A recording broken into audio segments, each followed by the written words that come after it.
So I keep hearing about these Occupy events, where unemployed, overeducated hipsters gather to protest the evils of corporate greed. But just what the hell is corporate greed? Seriously, what business doesn't want to make a profit?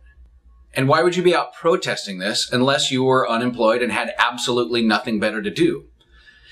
If you really wanted to change the system, wouldn't you want to boycott these evil corporations? Well, here's how it really is with these self-righteous, morally indignant hypocrites. I bring you a day in the life of an Occupy Wall Street participant.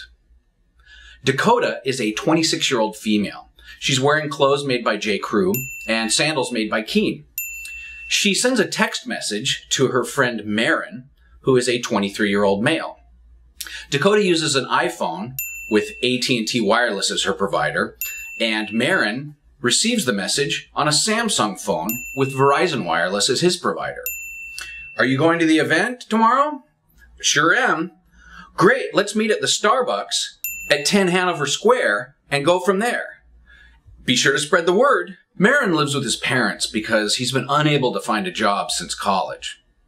Fortunately, his father works for ad agency BBDO in Manhattan, so it's not a burden on the family. He boots up his Dell laptop with Intel inside, running Windows 7. He logs onto Facebook and sends a message to all of his friends about tomorrow's demonstration through the internet and countless Cisco routers. This is going to be a fun social or political event.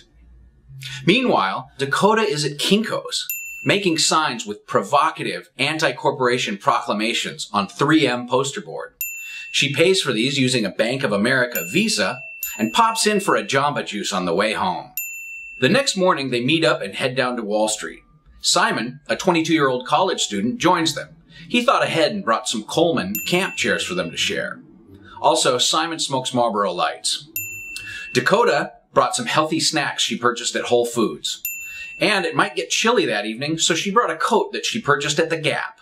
In addition to their commitment to fighting corporate greed, Dakota, Marin, and their friends are gathering to fight social inequality. Of course, on their way from Starbucks to Wall Street, they passed 3 homeless people and didn't give them any spare change, or even look them in the eye for that matter. But hell, helping the less fortunate isn't their job, is it? So here's my editorial. First, don't go out and demonstrate for causes you really don't understand. Just go get a job. Second, when you reach the age where you're actually willing and able to support yourself, you might have a 401k, in which case you'll realize that this corporate greed that you demonstrated against when you were young, stoned, and unemployed is actually a good thing. And third, if you really want social justice, go out and volunteer. Do something. Help someone. Give a little of yourself instead of expecting the government to do it all for you. And one more word about social inequality. Do you think that the Chinese slave laborers who built your iPhone are really getting a fair shake? Or what about the Vietnamese children who made your J. Crew clothes?